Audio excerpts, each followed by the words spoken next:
La Iglesia Cristiana Josué, filial Apopa, presenta el mensaje de la palabra de Dios.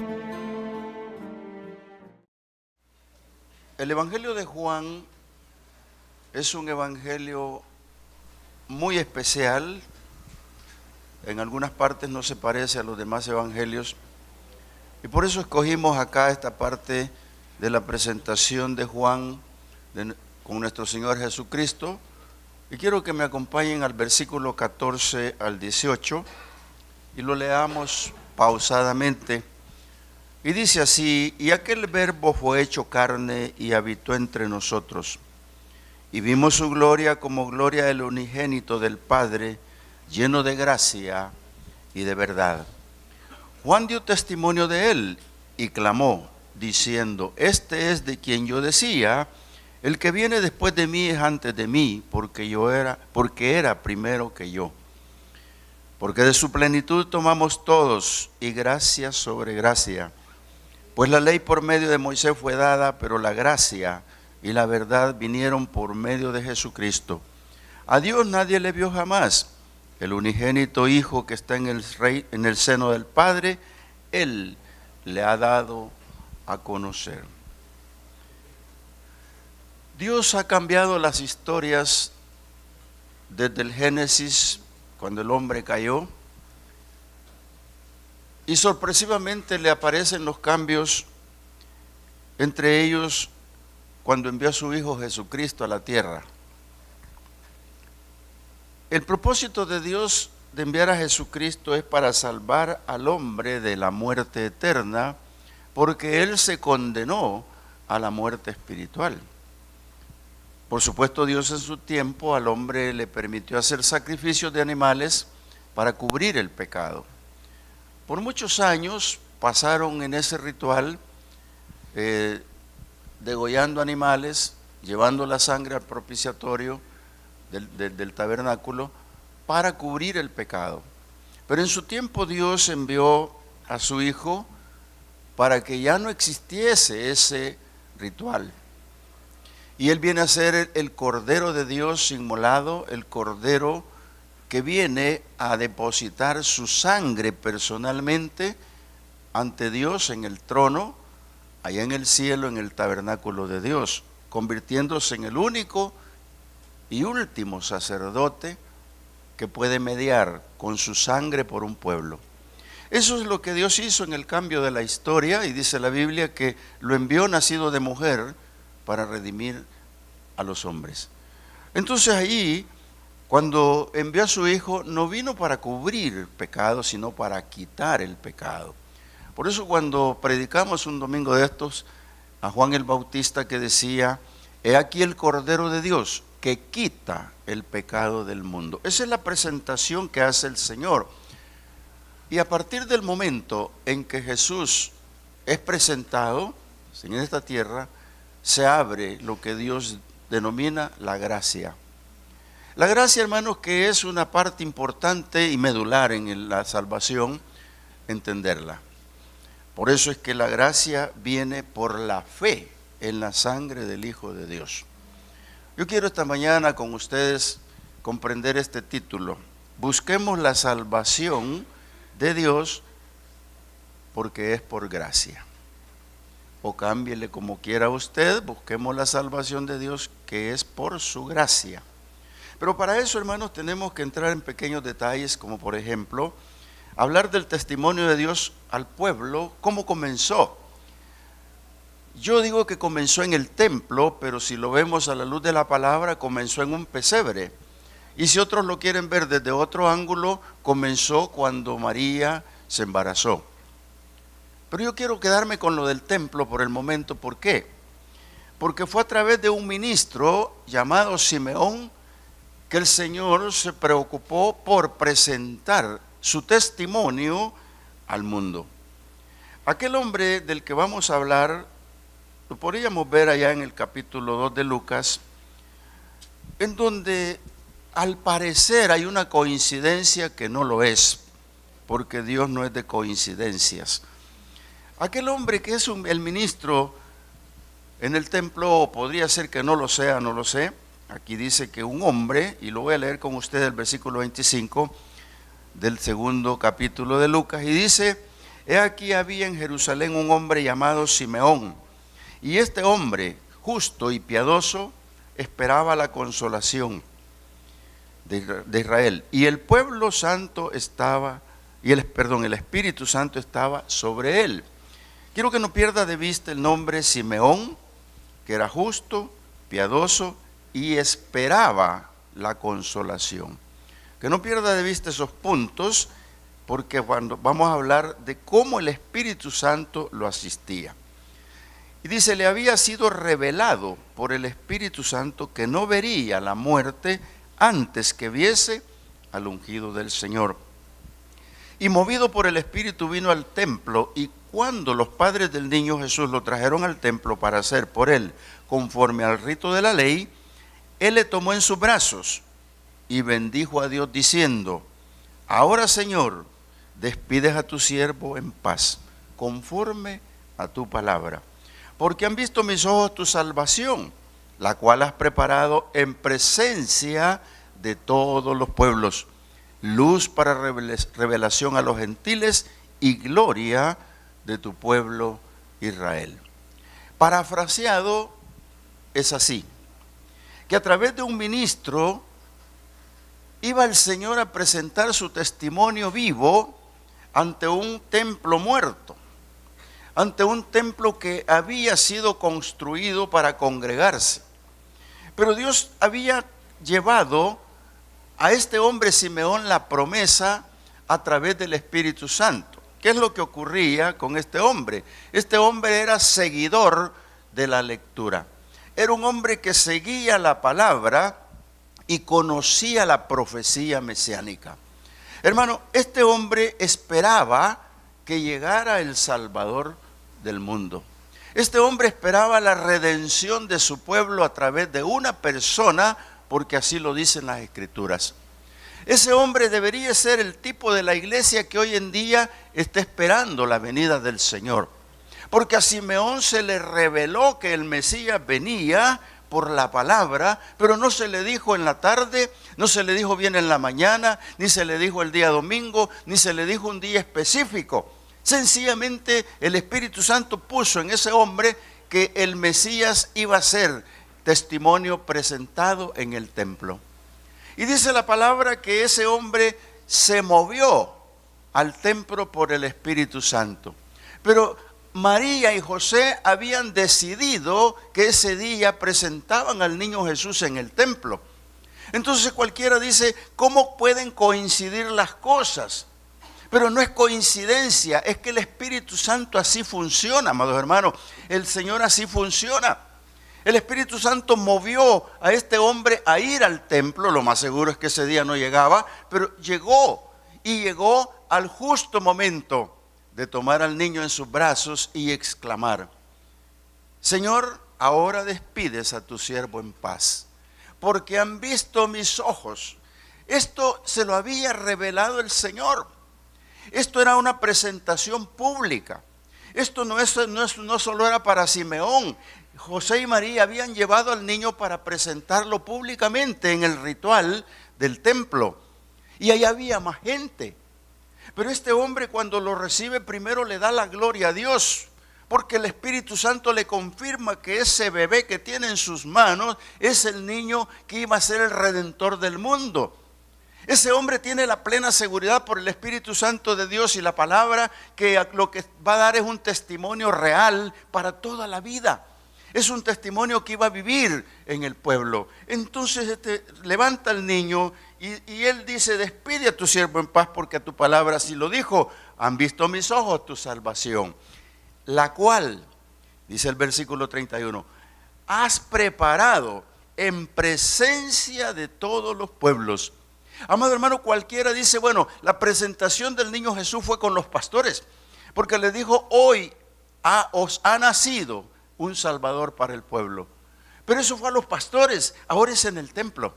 Y en el templo de Dios hay un hombre movido por el Espíritu Santo que daría testimonio de la presentación de ese niño. Y lo presenta a los pueblos como luz para revelación a los gentiles y gloria de su pueblo Israel. Hermano, note que no es ninguna osadía, es el Espíritu Santo el que está dirigiendo a este hombre para decir esas palabras. Este que está aquí es la luz del mundo. Este que está aquí es la revelación del pueblo. Este que está aquí es la luz y revelación para los gentiles. Este que está aquí es para la gloria de su pueblo. Eso es lo que está presentando ese hombre ante todo aquel pueblo. Aquel gran conglomerado congregado ese día en el templo se están dando cuenta de una profecía mesiánica. Amado hermano, puede ser que no todos quedaron convencidos, puede ser que algunos blasfemaron, puede ser que algunos no lo aceptaron, pero los que tenían el Espíritu Santo de Dios y están como la iglesia actual esperando al Mesías, esos sí quedaron completamente convertidos. Amado hermano, el testimonio de Dios se inició en el templo. En ese templo donde el niño fue presentado, donde ese niño tenía la condición y las cualidades de presentarlo como el Hijo de Dios. Por eso es que Dios, cuando dio a conocer su Hijo, hermano, lo dio como luz y revelación. Por eso no nos extrañamos cuando Juan escribe y dice, en él estaba la vida y la vida era la luz de los hombres. Por eso Jesús dice en el capítulo 12 de Juan, dice, yo soy la luz del mundo, el que me sigue no anda en tinieblas, sino que la luz verdadera le alumbra para vida eterna. Hermano, el Señor Jesucristo se presentaba como la luz, por eso decía en la profecía que Él, dice, luz resplandeció en las tinieblas, aquel pueblo asentado en las tinieblas. Amado hermano, Jesús se viene a presentar para revelarse al pueblo gentil. Y ese pueblo gentil, hermano, cuando dice en presencia de todos los pueblos, se está refiriendo al mundo entero. Por eso es que la palabra dice que de tal manera amó Dios al mundo que dio a su Hijo único, para que todo aquel que en él crea no se pierda, mas tenga vida eterna. Note usted que es por amor al mundo. El mundo es su creación, no importa la raza, no importa la etnia, no importa nada. Lo que sí importa que es su creación. Por eso fue presentado como un testimonio viviente, como la luz y la revelación, hermano. Esto de la revelación, fíjese qué interesante, porque la revelación es para los hombres. La revelación, cuando digo hombres en términos generales a la gente, por decirlo así, la revelación de Dios, hermano, es para el que la quiere. Es para el que la busca, para el que la anhela, el que la desea. Dios te ha querido revelar tantas cosas, amado hermano, y muchas veces no lo hemos recibido porque no nos disponemos. El Señor te puede hablar en un sueño, te puede hablar de la palabra. Hay muchas formas en las que Dios, siempre y cuando dispongas tu corazón para que Dios te revele las cosas. Por eso es que entendemos que lo revelado es para los hombres y lo secreto para Dios. Y Dios, los secretos de Dios, hermanos, no es que no nos interesen, pero allá Él cuando los quiera dejar. Mira, ¿cómo se revelaría la gloria a su pueblo? A través de su nacimiento. A través de su nacimiento se había dicho a través de los profetas que venía. Pero la gente, hermanos, los judíos más que todo, no se ocuparon de leer Isaías. Siendo el libro de ellos, no se preocuparon de darle la importancia a la profecía mesiánica. Nosotros hoy en día cuando la leemos, hermanos, nos gozamos. ¿Pero por qué nos gozamos? Porque tenemos la revelación de un Cristo de poder que fue presentado en el templo. Hay muchos en este mundo que no tienen la revelación de Dios en su corazón a través de su Hijo, no lo tienen. Pero hermano, eso es lo que Dios busca, que esa revelación se haga presente, porque el testimonio de Cristo es importante. Revelación a los gentiles, nacido judío para ser el Redentor de Israel. Por eso vemos a un Jesús llorando frente a Israel porque no lo recibieron. Usted lee el primer libro de Juan en el capítulo 1, dice, a los suyos vino, que es a predicar la palabra, y los suyos no lo recibieron. Mas a todo aquel que lo recibe, oiga, qué lindo, le da la potestad de ser hijo de Dios. Oiga, amado hermano, entonces, ¿qué es lo que pasó en ese templo hermoso? ¿Acaso no fue un templo que el Señor recibió en su tiempo? Yo quiero que recuerde esta parte y váyase conmigo al segundo libro de las Crónicas. Mientras usted lo encuentra, yo también le comento. Mira, cuando David iba a hacer el templo, le dijo a Dios que iba a hacer el templo. Y Dios le permitió recaudar todo para el templo. El oro, la plata, la mejor madera, todo lo tenía. Y cuando tomó la decisión de hacer el templo, el Señor le dijo: no, tú no lo vas a hacer, tú tienes las manos manchadas de sangre, que lo haga tu hijo Salomón. Oiga, cuando Dios dijo eso, el rey David lo primero que hizo, dijo: tiene razón el Señor, a mi hijo se lo vamos a encomendar. Y le entregó todo al hijo para hacer el templo, y Salomón lo hizo así. Pero Salomón, antes de entregar el templo, tuvo el cuidado de preparar bien los materiales, de preparar bien el templo que en su corazón nacía para Dios. Hoy en día, pues usted tiene dinero y tiene un terreno, va donde un ingeniero y le dice: oiga, yo necesito una casita. Y le dice: ¿cómo la quiere? El ingeniero le hace los planos y le dibuja como la quiere. Pero como usted no sabe nada de planos, no la entiende, pero tiene el dinero. Entonces la hace el ingeniero, y cuando la recibe, usted va a los detalles. Y los detalles que no le gusten, el complicado es el ingeniero. ¿Sí o no? A mí nunca me ha pasado porque no tengo dinero. Pero, ¿qué pasaría con Salomón? Cuando le dijeron: hijo, a ti te corresponde hacer el templo de Dios. ¿Qué creen que pasó con Salomón? Comenzó a pensar: el templo de Dios, Dios mío, ¿y cómo lo querrá el Señor? ¿Y qué es lo? Detalle, detalle, detalle, detalle, detalle. Tanto detalle que cuando entregue el templo, lo primero que hace es una fiesta tremenda, holocausto, sacrificio, y comienza a hacer con el pueblo oración y a orar y a ayunar para que el Señor le reciba el templo. ¿Y sabe qué pasa cuando le recibe el templo el Señor? Y ahí es donde quiero que vaya conmigo al capítulo 7 del segundo de las Crónicas, versículo 15. El que predicamos todos los días es 14, pero no lo quiero tocar, quiero irme al 15. ¿Por qué me quiero ir al 15? Mire, sencillamente porque aquí está claro: a Dios no se le va ni un detalle de lo que acontece sobre esta tierra. A Dios no se le escapa nada, porque Él sigue siendo Dios, tu Dios. Mira, dice la palabra de esta manera: ahora, dijo el Señor, estarán abiertos mis ojos y atentos mis oídos a la oración en este lugar. Oiga, mire lo que dijo el Señor a Salomón: ahora mis ojos estarán abiertos y atentos mis oídos a la oración en este lugar.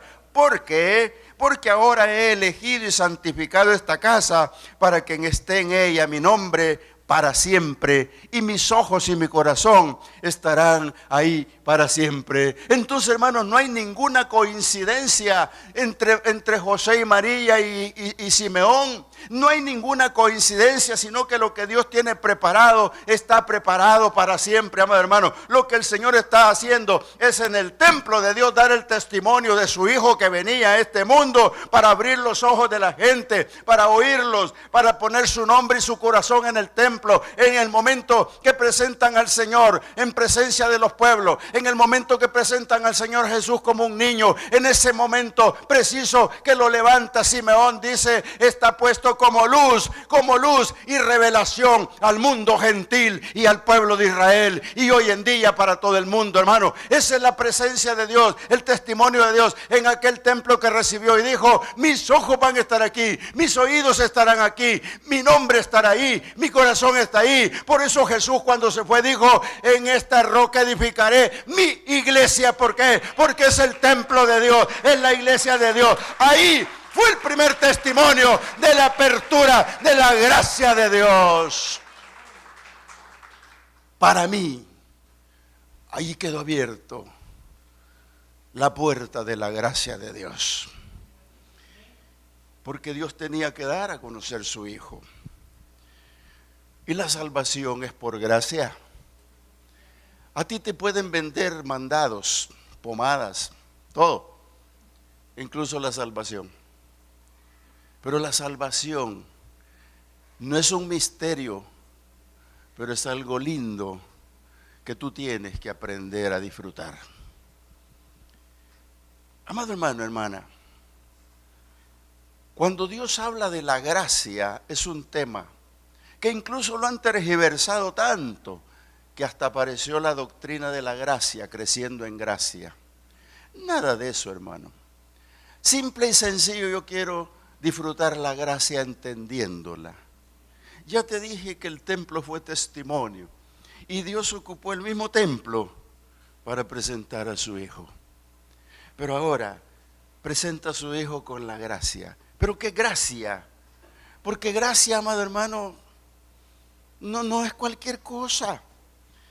Yo le digo, Ronnie, gracias por el favor de aquel día. ¿Te recuerdas? Gracias. Eso no es. Gracia tiene particularidades. Una de ellas es que Dios sobrenaturalmente levanta a alguien. Esa es la gracia de Dios, que sobrenaturalmente levanta a alguien. Entonces Dios, cuando aperturó la gracia con su Hijo, lo que ha hecho es levantar a todo aquel que lo recibe. Por eso usted y yo no somos cualquiera. Por eso usted y yo no podemos decir que somos comunes. Usted y yo somos hermanos por la gracia de Dios, porque hemos por la fe y creído en su sangre en la salvación por Cristo. Esa es una particularidad de la gracia. Y la otra particularidad de la gracia es que usted y yo no lo merecemos. Y Dios no está obligado a abrirme la puerta de la gracia. A Dios no lo puedo obligar ni usted ni yo a abrir una puerta que Él no quiere abrir. Por eso la palabra dice que nosotros estamos así por misericordia. Porque la misericordia de Dios consiste en la gracia en la que me ha permitido entrar. La gracia divina de abrirme la puerta de la fe. La gracia divina de abrirme la puerta de la bendición. La gracia divina de conocer a Cristo. La gracia divina de tener a Dios conmigo. Porque la tercera particularidad de la gracia es tener a alguien que está contigo. Y cuando hablamos de tener a alguien con nosotros, estamos hablando de Dios. Porque la gracia de Dios consiste que si te presentó a su hijo en el templo y te presentó todas las particularidades y te ha dado a entender esto y tú lo has entendido y te ha revelado a Cristo en tu corazón, entonces tú estás en la puerta de la gracia pasando, porque en este momento es que Dios está contigo, te ha levantado sobrenaturalmente sobre cualquier otro testimonio. Amado hermano, hay un pasado que ya no existe, tú estás en un presente porque tú vives al lado del Señor a través del Espíritu Santo. Por eso es que el Espíritu Santo, el Señor dijo, no se vayan, es la promesa de Dios, yo se los voy a dar y no estarán huérfanos. Eso es la gracia de Dios, que tú tienes a Dios contigo. Amado hermano, nunca el Señor está lejos de nosotros, nunca va a estar lejos de ti. Si tú te alejas, eso cambia todo. ¿Y cuándo me alejo? Cuando le doy la espalda, cuando dejo de creerle porque no me lo dio, cuando me olvido de orar, cuando me olvido de ir al templo, cuando me olvido de muchas cosas. Ahí es el problema. Por eso es que Pablo le dijo a los Gálatas, les dijo: Gálatas insensatos, empezaron por el Espíritu y están terminando en la carne. ¿Por qué? Porque la gracia, hermanos, de Dios está ahí. Por eso dice la palabra: el que crea estar firme, mire que no caiga. Amado hermano, ¿por qué? Porque la gracia de Dios está ahí. Y la gracia te hace valer. La gracia te levanta. La gracia no es que es gratuita, pero si Dios no lo quiere, no lo quiere, hermano. De ti depende si la quieres o no la quieres, porque la gracia de Dios está ahí. Entonces, la gracia es para los hombres. Para el término general, la gente. Mira, los que somos cristianos, Hebreos 4, es una parte muy difícil de entender a veces cuando alguien no es cristiano. Pero ¿qué hace un cristiano cuando entiende la misericordia de Dios? ¿Qué hace cuando reconoce que no lo merece, pero que después se da cuenta que sin merecerlo Dios se lo dio? Porque la gracia de Dios es para buenos y para malos. Y usted dirá: bueno, entonces ¿cómo es la cosa? Es que la gracia de Dios es para buenos y para malos. Yo no era bueno cuando me abrió la puerta el Señor. Yo no quiero juzgarlo a usted, pero revise su pasado. ¿Sería que usted era muy bueno? No lo sé. Eso es personal. Pero la gracia de Dios está ahí. Por eso Pablo escribe de esta manera, perdón, dije Pablo, pero los hebreos no sabemos quién es el autor. Aunque para mí Pablo es, no sé, me gusta la carta a los hebreos porque así escribe Pablo. Bueno, dice el versículo 16 del capítulo 4, acerquémonos pues confiadamente al trono de la gracia para alcanzar misericordia y hallar gracia para el oportuno socorro. Amada iglesia, amado hermano, hermana, ¿a dónde te vas a acercar confiadamente? Al trono de la gracia. Pero si tú no conoces la gracia, entonces ¿dónde te vas a acercar? Ese es el gran dilema de los pueblos. Ese es el gran dilema del mundo. Hermanos, si no logramos entender cuál es la gracia de Dios, no hay lugar donde te puedas acercar, ni hay lugar donde puedas decir que vas a alcanzar misericordia, ni vas a hallar gracia para el oportuno socorro, porque no conoces la gracia. Tienes que entender que la gracia de Dios está en su Hijo Jesucristo. Por eso, cuando tú te acercas confiadamente al trono de la gracia, te estás acercando porque Jesucristo ha sido el mediador. Jesucristo es tu sacerdote. Jesucristo es la propiciación. Jesucristo es el que pagó por ti y por mí. Por esa razón tú te puedes acercar hasta el trono de la gracia y alcanzar el oportuno socorro, amado hermano, porque la gracia de Dios es la puerta abierta a través de nuestro Señor Jesucristo para los hombres. Ahí el que cree vive bajo la gracia. Ahí el que cree vive bajo la gracia, persevera, recibe, y no solo eso, vive con Cristo. ¿Sabe la importancia del Señor Jesucristo? Hablamos al principio de la presentación en el templo, pero hablamos de su crecimiento como hombre sobre esta tierra. Remítase de nuevo al capítulo 2 del libro de Lucas y vea conmigo el versículo 40. En el versículo 40 nos damos cuenta que el Señor está en algo especial. Y no quiero parafrasearlo, sino que veámoslo juntos. Cuando habla del Señor Jesús en este precioso ministerio, mira,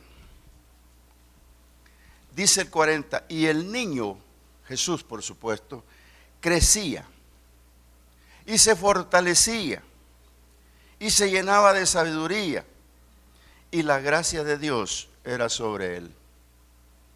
Aquel niño que fue presentado en el templo y que abría la puerta de la gracia para los gentiles y que abría la puerta de la gracia para el pueblo mismo de él, es el mismo que ahora como niño crece, se fortalece en el Espíritu de Dios, se llena de sabiduría y dice que la gracia de Dios está sobre él.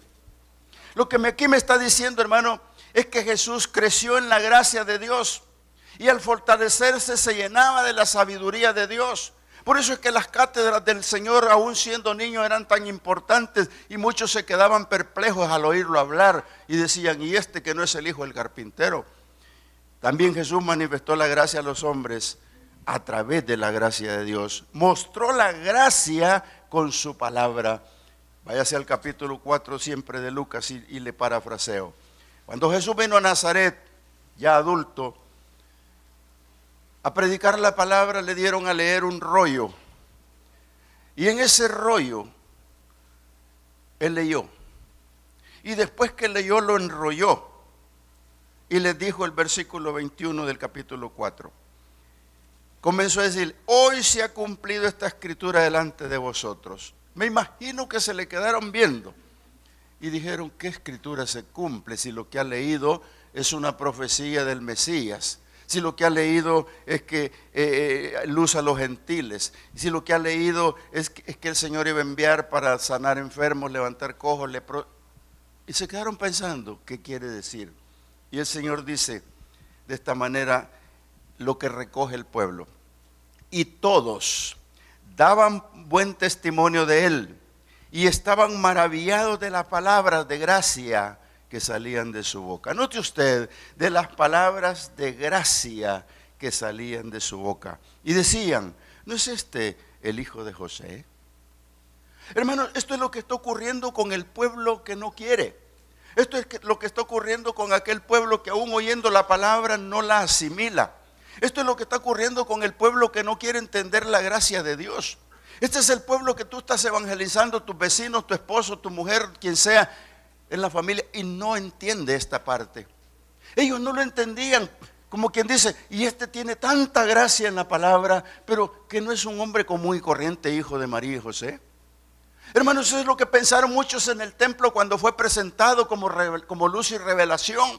Eso es lo que están pensando muchos hoy en día en los pueblos, que prefieren las bacanales antes que a Dios. Hermanos, eso es lo mismo que está pasando, pero Jesús vino para mostrar la gracia a través de la palabra, y a través de la palabra lo que les está diciendo: yo soy el Mesías, yo soy el del que habla la Escritura, y por eso es que dice que sus palabras eran de gracia, amado hermano. Esa es la palabra de Dios. ¿Por qué? Porque la justificación iba a llegar por la gracia de Dios. Y aquí la gran importancia: Jesús murió, resucitó, se fue. Para muchos la historia se cerró y quedó una historia truncada.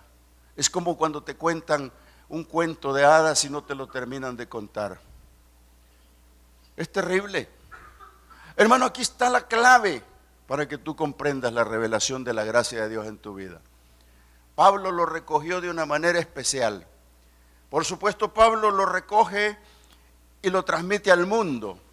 Y quiero que vayas conmigo al libro de los Romanos en el capítulo 5. Quiero ver contigo algo importante. Y dice de esta manera: justificados pues por la fe, tenemos paz para con Dios por medio de nuestro Señor Jesucristo. Aquí hay un gran mensaje. Y el gran mensaje, hermanos, es que Dios sabía perfectamente bien que el hombre de pecado iba a morir. Y como yo te estoy diciendo esto de que eres justificado por la fe y que por la fe tenemos paz para con Dios por medio de nuestro Señor Jesucristo, tienes que remitirte al hombre de pecado. El hombre de pecado que vemos en el capítulo 3 siempre de los Romanos, sabía que moría. Dios sabía que moría, y por eso Dios le envió su gracia para que reconociera el pecado. Si no tienes la revelación, amado hermano, de Cristo en tu vida y en tu corazón, sigue siendo un hombre de pecado. Sigue siendo un hombre que está totalmente errado. Y el versículo 23 del capítulo 3 dice: por cuanto todos pecaron, están fuera, destituidos de la gloria de Dios. Ya lo hemos predicado. Pero ahora dice que Dios hizo a Cristo propiciación, y por su sangre somos redimidos. Porque la gracia de Dios está en Jesucristo. La gracia de Dios está ahí, y usó la sangre para manifestar la justicia y el perdón de un pasado. Mira, cuando hablamos de un perdón de un pasado, si quieres remitirte al capítulo 3, versículo 25, dice: a quien Dios puso como propiciación por medio de la fe en su sangre, para manifestar su justicia a causa de haber pasado por alto en su paciencia los pecados pasados. Deténgase un momentito. ¿Qué significa el pasado de un creyente? Voy a hablar de mi persona. Usted juzgue la suya.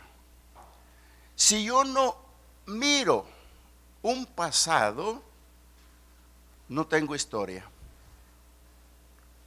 Si yo no miro ese pasado detrás de mí, no puedo valorar nada para el presente. Y lo digo por mí. Porque cuando yo llegué al Evangelio no entendía lo que era la gracia de Dios. Cuando llegué al Evangelio no sabía ni cómo era el Señor Jesucristo. Cuando llegué a la iglesia llegué por necesidad y nunca pude yo antes haber indagado quién era la Trinidad Divina. Pero cuando llego a los pies de Cristo y comienzo a enterarme por revelación de Él que mi pasado es importante. ¿Por qué? Porque de allí me sacó. Si usted no tiene ese privilegio, bendito sea el Señor, Pero yo tengo el privilegio de recordar un pasado de donde el Señor me sacó. Si yo no valoro ese pasado, me remito a estar entre los 9 leprosos desagradecidos. Amado hermano, yo tengo que revisar acá, porque dice la palabra que pasó por alto mis pecados pasados, lo cual implica que el Señor desde antes tenía misericordia de mí, y por esa misericordia estoy, y tú también, en el periodo de la gracia de Cristo, en el momento de la gracia del Señor. Porque siendo pecador, dice, es justificado por la fe y tengo paz con Dios por medio de nuestro Señor Jesucristo. Mire, y siga leyendo, por quien también tenemos entrada por la fe a esta gracia en la cual estamos firmes y nos gloriamos en la esperanza de la gloria de Dios. Este versículo para mí es muy importante, porque si no reviso ese pasado, no puedo hablar de que tengo entrada a la fe, con la fe a la gracia, ni tampoco podría decir que estoy firme, y menos dar la gloria a Dios por la bendita esperanza, amado hermano. Allá había un Simeón que conocía la Escritura. Había un Simeón que fue movido por el Espíritu para ir al templo. Hay un Simeón que iba a presentar el testimonio verídico de Dios para la puerta de la gracia. Ahí estaba Simeón como ahora yo estoy. Yo estoy en este momento sabiendo y entendiendo que Cristo viene, pero no me dijo si el jueves, el viernes, ni me dijo a qué hora, ni me dijo en qué año, ni me dijo si en invierno, ni me dijo si en verano. Solo sé que viene por la bendita esperanza, lo creo, porque yo pasé por la fe, la puerta de la gracia, para poder ser justificado por Dios y tener paz para con Él. Amado hermano, eso eres tú, eso somos. Pero tenemos que entenderlo, en quien también tenemos entrada por la fe a esta gracia, en la cual estamos firmes y nos gloriamos en la esperanza de la gloria de Dios. La gloria de Dios es cuando tú veas venir al Señor. Alguien dice, oiga, pero si estoy próximo a morir. Tú no sabes si estás próximo a morir. El Señor te puede dejar hasta bien viejito. Hermano, lo que sí te puedo asegurar, que si te mueres ahora, eres del Señor. Y si vives cuando Él viene, eres del Señor. Por lo tanto, si vivimos o morimos, dice la palabra, somos del Señor, amado hermano. Esa es la gracia de Dios. Eso es lo que manifiesta. Por eso el Señor es mediador de la paz para los hombres. ¿Sabe? Los misterios que a veces pasan desapercibidos en el hombre que cuando no recibe a Cristo. Yo quiero leerte este mismo capítulo 5 Romano, el versículo 17. Dice así: pues si por la transgresión de uno solo reinó la muerte, mucho más reinarán en vida por uno solo, Jesucristo, los que reciben la abundancia de la gracia y del don de la justicia. Amado hermano, cuando Jesús muere, dice que en la cruz se exhibió públicamente los decretos de la maldición. Y la palabra dice que Él tiene la llave del imperio que le fue arrebatada al diablo, que es la muerte. Y la palabra dice que Él es gracia sobre gracia.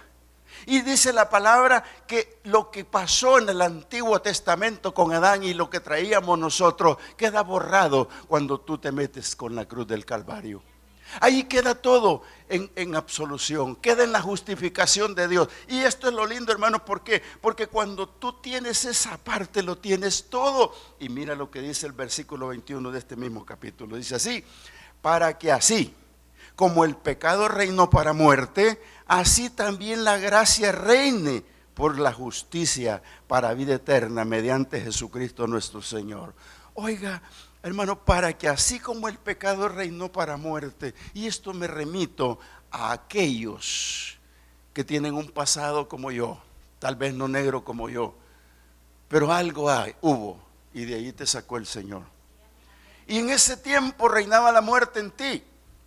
Y esa misma muerte puede estar reinando en ti, que estás detrás de esas cámaras en una televisión, donde estás cómodamente en un sofá viendo este programa, y que ese clic no se lo hagas, porque esto que estás viendo es la justicia de Dios para tu vida.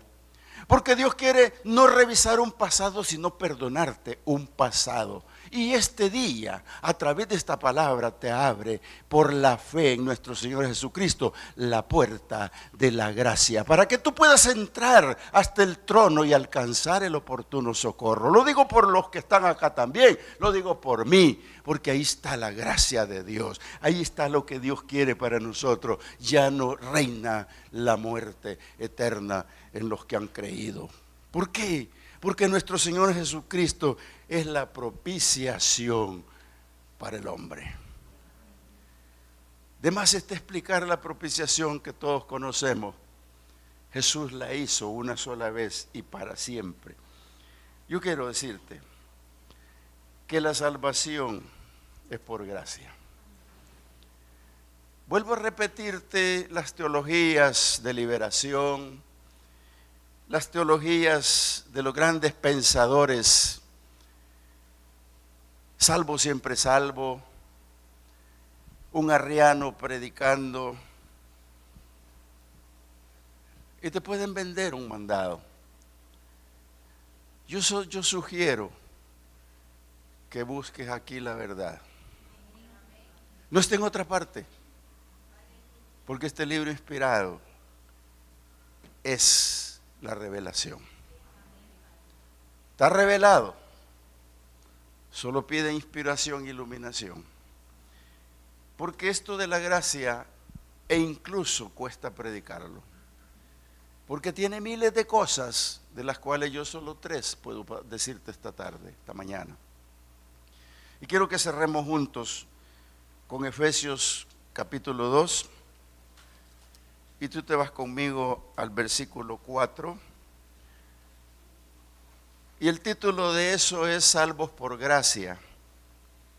Y vuelvo a repetirte, gracia no es lo mismo que gracias. Gracias es un plural perfecto de agradecimiento por algo. Pero la gracia de Dios es que Dios te levanta sobrenaturalmente entre medio de todos. Y que la gracia es voluntaria de Dios. Y que la gracia consiste en que Dios esté contigo todos los días de tu vida. Dice la palabra, el versículo 4 del capítulo 2 de los Efesios, dice: pero Dios, que es rico en misericordia, por su gran amor con que nos amó, aun estando nosotros muertos en pecados, nos dio vida juntamente con Cristo. Hay un paréntesis que es válido y dice: por gracia sois salvos. Y note usted lo que sigue: y juntamente con Él, por supuesto Dios Padre, nos resucitó. Y asimismo nos hizo sentar en los lugares celestiales con Cristo Jesús. Es un presente perfecto.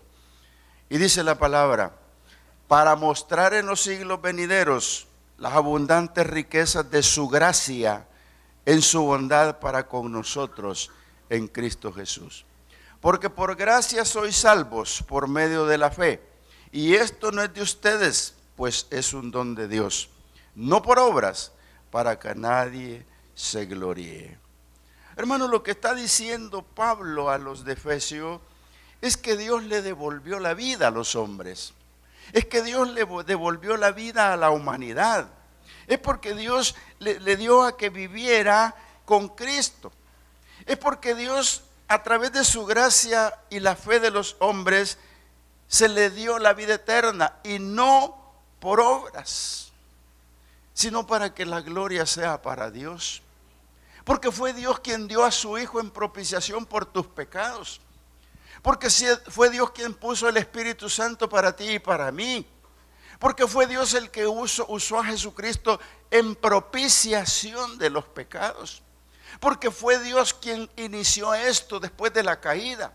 Porque fue Dios quien quiere, mejor dicho, que Él reciba la gloria y no los hombres. Amado hermano, no es por obras para que nadie se gloríe, dice Pablo, sino para que la gloria sea de aquel Dios todopoderoso. La salvación, hermanos, es ahora, porque tu vida es un presente, que puede ser un futuro, pero con la gracia de Dios. Y yo quiero terminar diciéndote, Cristo volverá por los que entraron en la gracia de Dios. Porque allá en el templo Salomón dijo: este que estoy presentando es la luz del mundo.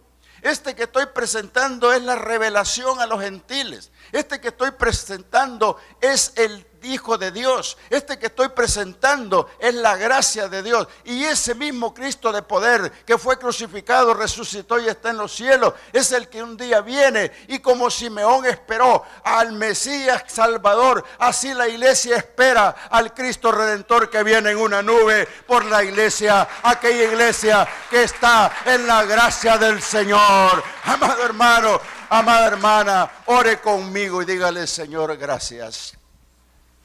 Ahora sí que gracias, porque he entendido tu gracia, Señor. Y tu gracia consiste en que lo hiciste por mí, Señor. Al darme a tu Hijo amado Jesucristo, aunque sufrió el Calvario, pero Él es la gracia divina tuya, Señor. Por eso es que dijiste: este es mi Hijo amado en el que tengo la complacencia. Porque es la puerta de la gracia, para que yo pueda entender por qué llego al trono, para que yo pueda entender por qué soy justificado, para que yo pueda comprender cuál es mi fe y cuáles son los quilatajes de mi fe. Señor, gracias y muchas gracias.